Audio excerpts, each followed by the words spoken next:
मैं तत्काल प्रभाव चाहती हूँ कि इनको एक प्रधानमंत्री आवासीय योजना का घर मिलना चाहिए और पैसा भी मिलना चाहिए। घर तो दे रही है भाजपा अरे सरकार। भाजपा झूठ बोलती है। मोदी जी कहते हैं 8 करोड़ घर।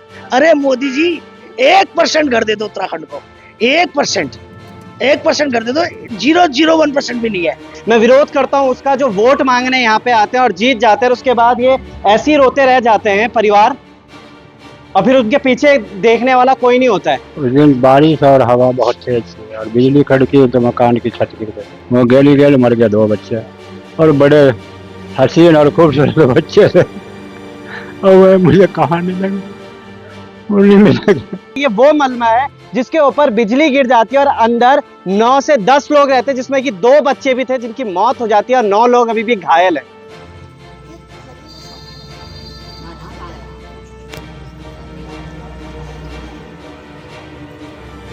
बारह साल का बच्चा था, पढ़ रहे थे दोनों बच्चे। एक बच्ची थी 8 साल की बच्ची थी, वो पढ़ रही थी, स्कूल में जाते थे। कोई बात नहीं, त्रिवेणी भाई अगर नहीं भी आ पा रहे तो मैं हूँ साथ में। मैं पूरे 5 साल काम करूंगी और मैंने वादा किया जनता का, और जनता के लिए खड़ी रहूंगी। और प्रणाम, नमस्कार, मैं अंकित गैरोला। जब भी बोला बेबाक बोला, और आज भी कुछ बोलने आया हूँ। आजकल मानसून का सीजन चलता हुआ नजर आ रहा है। हर जगह पहाड़ों में पहाड़ दरकते हुए भी नजर आ रहे हैं, चाहे हम बूढ़ा केदार की बात करें या फिर केदारनाथ धाम की बात करें। लगातार जो पहाड़ है दरकते हुए नजर आ रहे हैं, मगर हम सिर्फ पहाड़ों की तरफ नजर रखते हैं, मैदानी क्षेत्रों की तरफ नहीं जा रहे हैं।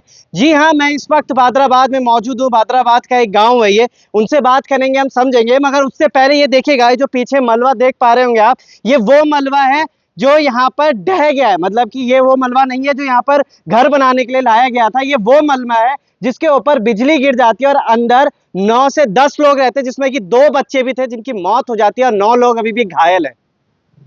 क्या कुछ कहानी, और अभी तक किसी भी जनप्रतिनिधि का इस तरफ देखना बिल्कुल ऐसे हो चुका है कि बस आंख बंद करके घर में बैठना है, वोट मांगने के लिए सिर्फ यहाँ पे आना है। चलिए आम लोगों से, जिन लोगों का घर है, उनसे बात करेंगे, समझेंगे किस तरीके का माहौल यहाँ पे हुआ था, क्या कुछ उस दिन हुआ था, क्या जो चीजें चल रही थी वो है।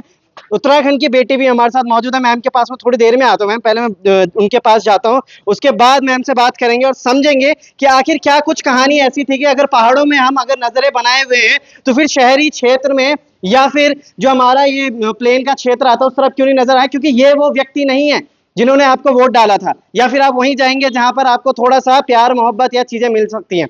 नमस्कार सर, कैसे हैं आप? जी ठीक हूँ, मैं तो ठीक हूँ। क्या हुआ था उस दिन? उस दिन बारिश और हवा बहुत तेज थी और बिजली कड़की तो मकान की छत गिर गई। मेरा परिवार आया, बच्चे आए हुए थे, 2 थे, मेरा साला और उसका साले का लड़का, सब आए हुए थे मेहमानदारी में। दुख की घड़ी थी, वो इधर चले आए, और नहीं तो हम ही जैसे होते हम ही निमट जाते। हमारे रिश्तेदार मारे गए और वो हॉस्पिटल में एडमिट भी है। तो ये हुआ कैसे था अचानक? आपको पता नहीं चला कि ऐसा कुछ हो रहा है? छत पहले ठीक थी? पता अगर चलता तो हम क्यों उसमें बढ़ते, कितने इतने मेहमानों को उसमें रोकते क्यों वो करते। अगर पता छत पहले ठीक थी? पहले ठीक थी, जब भी तो उसमें हम है थे, अन्य क्यों होते हम उसमें। ये तो कौन अपने परिवार को मरवाना चाहता है? कोई नहीं चाहता। कितने लोग थे अंदर?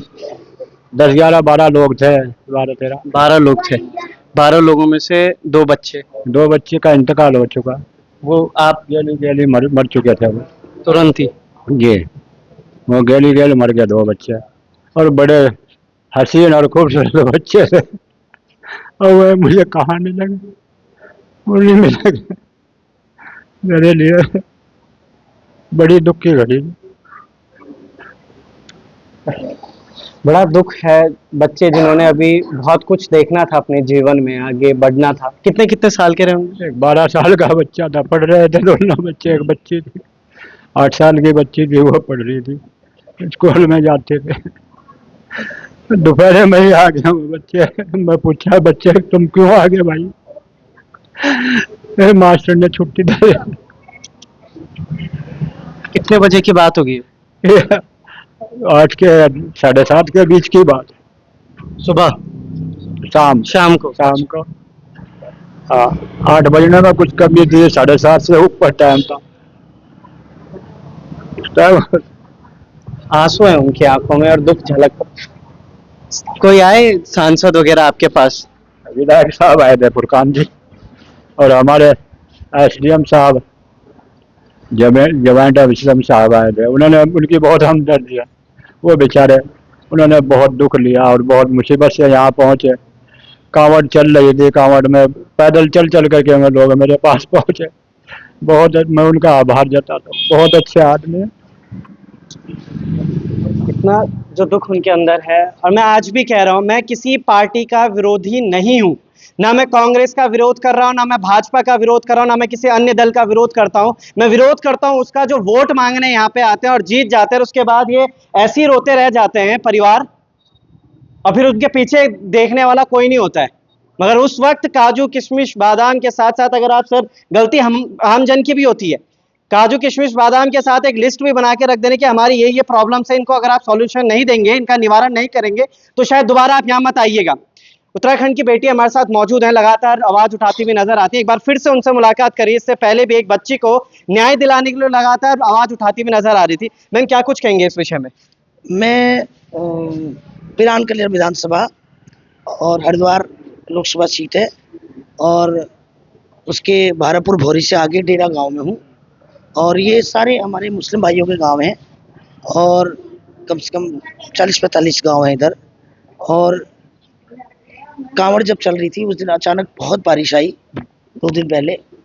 उसके बाद शाम 8 बजे ये लोग खाना बना रहे थे, अचानक बिजली कड़की है और पूरी छत उनके ऊपर गिर गई, जिसमें 8-9 लोग थे, और जिसमें 3 लोग तो अभी एडमिट है, 2 तत्काल, उसमें 2 मासूम बच्चों की जान चली गई।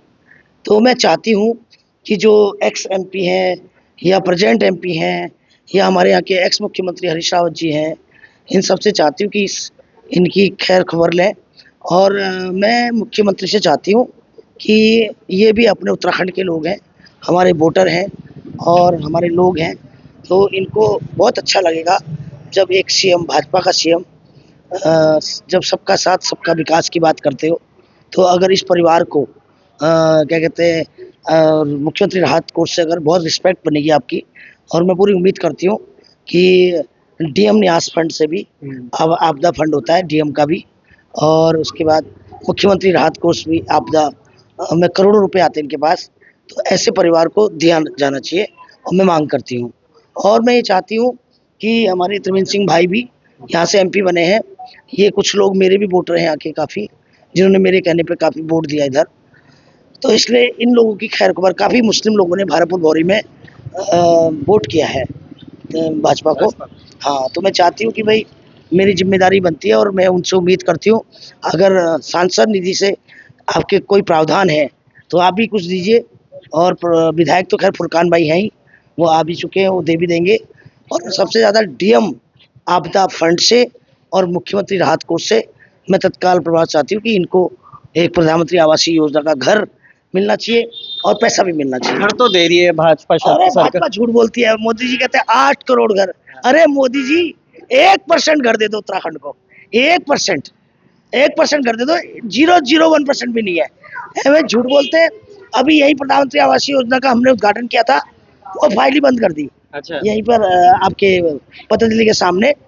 तो ये सब कहाँ 8 करोड़ घर हैं, तो मेरे उत्तराखंड में कितने हैं, मैं आरटीआई लगाऊंगी, 1% दे दो बस। और मैं त्रिवेंद्र भाई से चाहती हूँ इसको विधानसभा में, लोकसभा में आवाज भी उठाएं कि भाई हमको प्रधानमंत्री आवासीय योजना के कम से कम 1% घर दे दो, हम उतने में खुश हैं। आप कह रहे हैं आपके लोग हैं, तो क्या त्रिवेंद्र सिंह रावत जी के लोग नहीं है? सांसद जी तो बिल्कुल अंदर बैठे हुए हैं, आप लगातार चलती हुई आती तो हैं। मैंने तो पहले भी कहा ना, ये लोग तो आते हैं महीने में, घोड़े पे चढ़ के आते हैं, हाँ। 2 महीने, हाँ। 2 महीने 1.5 महीने, उससे ज्यादा नहीं आते कभी।